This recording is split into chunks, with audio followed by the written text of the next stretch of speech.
Hi students, आज हम लोग जो देखने जा रहे हैं उसको हम लोग बोल सकते हैं तुक्का।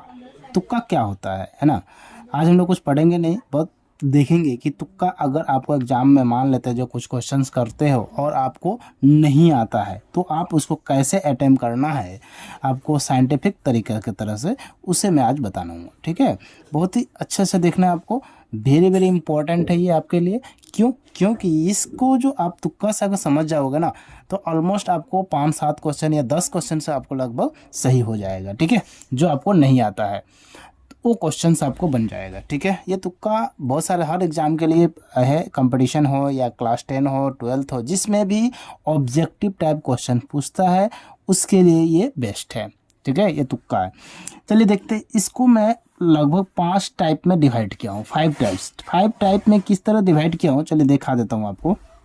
ये मेरा अपना एक्सपीरियंस रहा है कि मैं किस तरह से मैं भी देता था आपका कॉम्पिटिटिव एग्जाम, तो मैं इस तरह से जो क्वेश्चंस नहीं आता उस हिसाब से मैं किस तरह डील करता था। ठीक है, तो इसको मैं 5 कैटेगरी में डिवाइड कर रहा हूँ। 5 कैटेगरी में डिवाइड करने के बाद आपको ये हर टाइप में आपको दिखाई देगा कि किस में कैसे करना है कैसे नहीं करना है। ठीक है, पहला इसका जो टाइप है, फर्स्ट टाइप, इसका मैं नाम रखा हूँ 25%। क्या होता है? 25%। ये 25% का मतलब क्या होता है? 25% क्वेश्चंस, 5 to 25% क्वेश्चंस। ये क्या है 25% क्वेश्चंस? तो पहले इसको आपको समझना पड़ेगा 25% क्वेश्चंस का मतलब क्या है। ठीक है, 25% क्वेश्चंस का मतलब है कि हर एक ऑप्शन में कितना क्वेश्चंस होता है? 4, A B C and D, 4 questions होता है। अगर टोटल 100 मार्क्स का है तो 100 में से तो मतलब मान ले सकते 1 मार्क्स का है, 1 मार्क्स का, तो हर एक क्वेश्चन कितना 25 करके होगा। तो हर का वेटेज कितना 25% है। हर क्वेश्चन का वेटेज, हर ऑप्शन का वेटेज कितना 25% है। समझ में आ रहा है? यानी प्रोबेबिलिटी भी यही बोलेगा कि प्रोबेबिलिटी क्या हो रहा है, प्रोबेबिलिटी ये बोल रहा है कि 1/4 इसका है। मतलब 4 क्वेश्चंस को करिएगा तो एक क्वेश्चन आपको सही होने की प्रोबेबिलिटी है ना। हर 4 क्वेश्चन में एक क्वेश्चन सही मार सकते हो आप, ये बोल सकते हैं आपको। आई होप आपको समझ में आ रहा है। तो इसका अंडर में क्या आखिर में बोलना क्या चाह रहा हूँ इसमें आपको समझना है ना। तो इसमें क्या मैं बोलना चाह रहा हूँ कि अगर मान लो कि ये जो क्वेश्चंस है, आप टोटल मान लो 100 क्वेश्चंस है, तो 100 क्वेश्चंस में आपका क्वेश्चंस क्या आ जाता है कि ये प्रोबेबिलिटी बनता है कि हर option A B C and D, हर क्वेश्चन 25 25 एंड 25 एंड 25 क्वेश्चंस करके आपको सेट किया जाएगा। Option 25 question, option A 25, option B 25, option C and 25 option D करके वो एग्जामिनर सेट करेगा। ये एक एग्जामिनर का माइंड सेट होता है। जैसे मैं भी एक टीचर हूँ तो मुझे पता है कि मैं जब एग्जाम में सेट करता हूँ तो मैं इस चीज़ को ध्यान रखता हूँ कि हर ऑप्शन इक्वली हो, नहीं तो बच्चा को पता चल जाता है। ठीक है, तो ये एक सेट होता है। और ऊपर से आपको पता होना चाहिए ABCD 4 ऑप्शन हो गया। अब आप एग्जाम दे रहे हो, अब एग्जाम में आप क्या कर रहे हो, मान लो 70 क्वेश्चंस लमसम में, 70 क्वेश्चंस ऑब्जेक्टिव है, 70 आप अटेम्प्ट कर लिया, रेस्ट ऑफ क्वेश्चन बच कितना गया 30। तो 70 क्वेश्चंस बच गए तो आपको अगर मान लेते हैं 70 क्वेश्चंस में आपने देखा कि मान लो 20 क्वेश्चंस A को है। ठीक है, A 20 क्वेश्चंस हो गया, मान लो 25 क्वेश्चंस B में आ गया, मान लो 10 क्वेश्चंस C आ गया, और जो बच गया 10 क्वेश्चन या फिर 5 क्वेश्चन में 5 क्वेश्चंस मान लो ये D का है। इस तरह से आपको क्वेश्चंस आ रहा है। ठीक है, तो सबसे कम क्या है D 5। तो इसमें आपको ये चांस है जो क्वेश्चन 30 है उसमें से आपको सारा का सारा अगर D में भी आप अगर पुट कर देते हो तो आपका लगभग में 10 क्वेश्चन सही हो जाएगा। 10 क्वेश्चन एकदम 100% 30 में से सही हो जाएगा, ज़्यादा ही होगा, 10 प्लस ही होगा। क्यों? क्योंकि 5 ही ये 10, तो ये होना कितना चाहिए 25। तो इसमें से 10 to 20 क्वेश्चन आपको ऐसे ही इजीली राइट हो जाएगा। आई होप आपको समझ में आ गया। तो पहला तो है ये 25% का कंसेप्ट हो जाता है। First concept is 25%। I hope आपको समझ में आया होगा ये कॉन्सेप्ट। नेक्स्ट कॉन्सेप्ट पर हम लोग चलते हैं, कॉन्सेप्ट नंबर 2। इसका नाम है हम लोग एलिमिनेशन मेथड। दूसरा क्या बोल रहा हूँ मैं? Elimination method. Elimination method. Elimination method क्या है ये आपको समझना पड़ेगा। एलिमिनेशन मेथड में होता है क्या, 4 ऑप्शन है A B C and D, 4 option है। इस 4 ऑप्शन में मान लीजिए आप पढ़ें, कुछ क्वेश्चंस को पढ़ लिए, क्वेश्चन पढ़ने के बाद आपको तो ये पता चल जाए कि ये जो चैप्टर है, जिस क्वेश्चंस, मान लो कोई क्वेश्चंस है, ये क्वेश्चंस दिया गया एक चैप्टर में, इस चैप्टर का तो आपको ये पता चल जाए नहीं डी और सी तो नहीं हो सकता क्योंकि ये चैप्टर से कोई रिलेट नहीं है, तो इसको हम लोग एलिमिनेट कर दिए, इसको कट कर दिए, बच क्या गया बी और सी, ए और बी। अब देखिए ए और बी यानी दो ही ऑप्शन बचा और दो ऑप्शन आपको कितना बन जा रहा है 50-50 का हिसाब से बनता है, 50% 50%, तो और इसका इजी हो जाएगा। तो इसको बोलता है सर एलिमिनेट करना, यानी ऑप्शन को एलिमिनेट करो, छांटना। ऐसे एलिमिनेशन का मतलब होता है छांटना, ठीक ना। तो आप ऑप्शन छांटिए कि इस क्वेश्चन का आंसर ये तो हो नहीं सकता, ही नहीं हो सकता, होगा कि उल्टा चलना, इसको बोलता है उल्टा चलना, ऐसे करके चलेगा, ठीक है। थर्ड क्वेश्चन जो आता है, थर्ड है आपका, उसको हम लोग बोलते हैं आपका पैटर्न, सिमिलर पैटर्न करना है, सिमिलर पैटर्न, ठीक है। सिमिलर पैटर्न के हिसाब से भी ये काम होता है, थर्ड नंबर, ठीक है। तो पैटर्न क्या होता है आप समझिएगा। पैटर्न में क्या होता है यहाँ पर आपको कि कभी भी पैटर्न जब दिया जाए, क्वेश्चंस में पैटर्न दे देगा आपको कि एक मान लीजिए ऐसा है, कुछ जिग जैग दे देता है, कभी कभी ऐसा ऐसा ऐसा दे देगा। मतलब क्या है ये, ए एक नंबर में ए होगा आंसर, 2 का बी, 3 का सी, 4 का डी, अगेन यहाँ से शुरू होगा सी बी ए, फिर से बी सी डी। तो एक जो आपको OMR सीट में पूरा एक जिगजैग दिखने लगेगा, अदरवाइज एक पैटर्न हो गया। मैं मान लेता हूँ एक पैटर्न हो गया। दूसरा पैटर्न ऐसा भी दे सकता है, ए 2 बार 3 बार ए दे दिया, फिर से 3 बार बी दे दिया, फिर से 3 बार सी दे दिया, तो इस टाइप से एक पैटर्न बन जाएगा। तो आपको पैटर्न को ऑब्जर्व करना है कि कहीं पैटर्न तो नहीं बन रहा। अदरवाइज ऐसा भी हो सकता है ए दे दिया, फिर बी दे दिया, फिर सी डी, फिर से ए बी सी डी। तो आपको कोई भी पैटर्न दे, पैटर्न को ऑब्जर्व कीजिए कि कौन सा पैटर्न है, ठीक है। तो ये भी एक दे सकता है कि ठीक है सिमिलर रहेगा आपको। नेक्स्ट आपका है, देखिए फोर्थ नंबर में क्या होता है, फोर्थ नंबर क्या दिख रहा है कि एक ऑप्शन होगा आपको। देखिए एक ऑप्शन होता है नॉन ऑफ दिज, ठीक है, फर्स्ट ऑप्शन। दूसरा ऑप्शन चलता है both means A and B both. और तीसरा ऑप्शन होता है ऑल ऑफ द एबव, ठीक है। तो ऑल ऑफ द एबव है, बोथ है, नॉन ऑफ द। तो देखिए कभी भी आपको ऑप्शन में नॉन ऑफ दिस रहे तो कभी भी इसको टिक नहीं करना है। 95% चांस ये है कि आपका नॉन ऑफ दिस जो है ये कभी भी इसमें नहीं आएगा, नॉन ऑफ दिस आएगा ही नहीं, ठीक है। नॉन ऑफ द 95% है, 5% कभी कभी हो रहा है, लेकिन आपको नहीं देखना।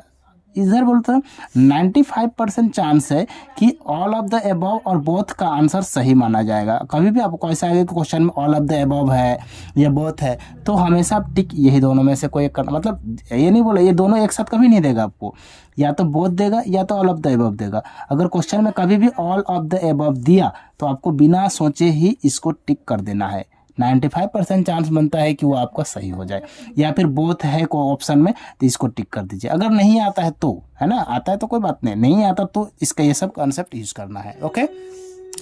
अब जो लास्ट ऑप्शन है अपना पास, जो पांचवा जो 5th नंबर पॉइंट है, वो जो पॉइंट क्या है, ये पॉइंट इसको बोलेंगे हम लोग मैक्सिमम, इसका नाम बोल सकते हैं। ये जब पॉइंट कब यूज़ करना है, ये लास्ट है, ये लास्ट हथियार बोल सकते हैं इसको। 5th नंबर पॉइंट का लास्ट हथियार हम इसलिए बोल रहे हैं क्योंकि अगर मान लो आपको ये सारा पॉइंट काम नहीं कर रहा है, ये कोई भी काम नहीं किया, तो ये अंतिम है आपका काम करना है, लास्ट पॉइंट है ये आपको 5th नंबर पॉइंट।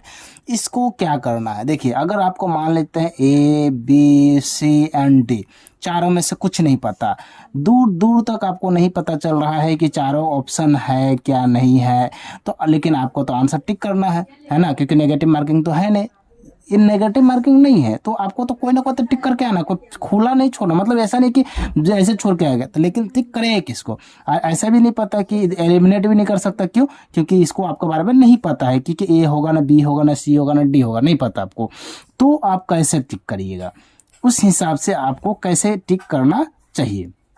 अभी देखिए टिक करने का सबसे ईजी जो मेथड है वो 95% टाइम ये देखा गया है, 95% टाइम में देखा गया है कि या तो आंसर देखिए 95% टाइम में सबसे पहला ऑप्शन नंबर 1 का मैं रखता हूँ सी।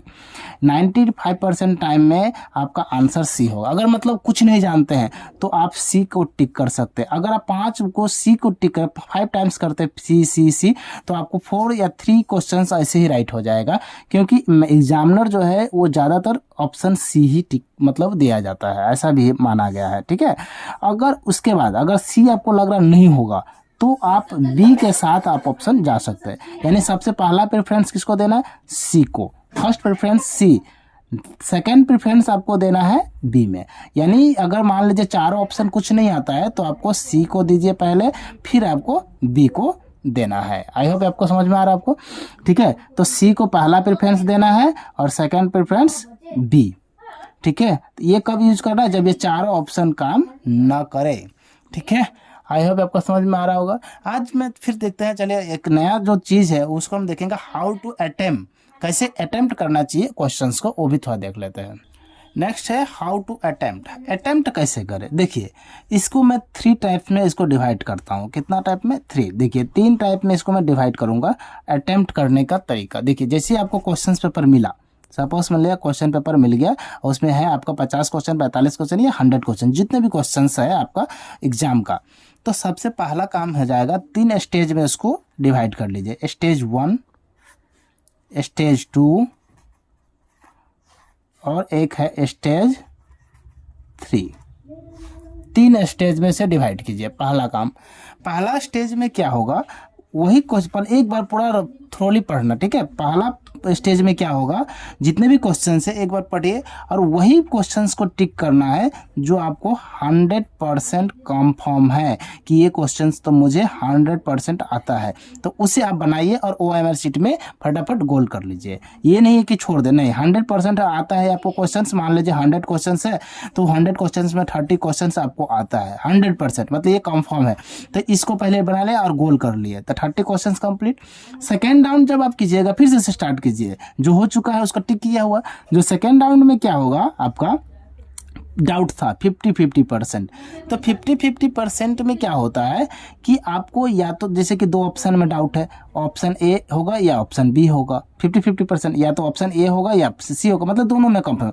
अब जब भी 2 में कंफर्म है, ए और सी में फंस गए, किसको टिक करें नहीं पता चल रहा है, तो ऐसा ऑप्शन में मैंने अभी थोड़ी देर पहले बताया कि हमेशा ए और सी में, जैसे मान लीजिए 2 ऑप्शन में फंसा, 2 ऑप्शन एलिमिनेट कर दिए, बी और सी, बी एंड डी एलिमिनेशन हो चुका है।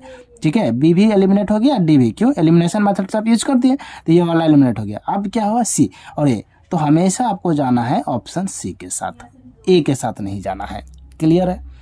और नेक्स्ट जो है आपका, अगर मान लेते हैं ऐसा भी फंस सकते हैं कि सी को ही एलिमिनेट कर दिया, सी ही एलिमिनेशन हो गया और बी भी एलिमिनेट, अच्छा सी और मान लेते हैं ए एलिमिनेट हो गया। दो चीज़ मैं आपको समझाता हूँ। ठीक है, सी और ए एलिमिनेट हो गया, तो बच क्या गया, बी एंड डी। तो इस दोनों में क्या करना है, पहले बी के साथ आप जाओगे, डी के साथ नहीं जाना है। क्लियर है? अगर ऐसा भी केस हो जाए आपका साथ, थर्ड पॉइंट, ऐसा केस हो जाए कि बी एंड सी ही एलिमिनेट हो गया हो, ए और डी ही बचा है, ऐसा भी तो हो सकता है कि ए भी बचा है और डी ही बचा है, 2 आप एलिमिनेट ही कर दिए कि बी और सी, तो होगा ही नहीं आंसर। अगर कभी भी ऐसा हो जाए ए और डी, तो आपको डी के साथ जाना है। क्लियर है? आई होप आपका समझ में। ए जो है आंसर बहुत कम चांस है, यानी मतलब 5% चांस ही ऐसा होता है कि ए नंबर आंसर रखे।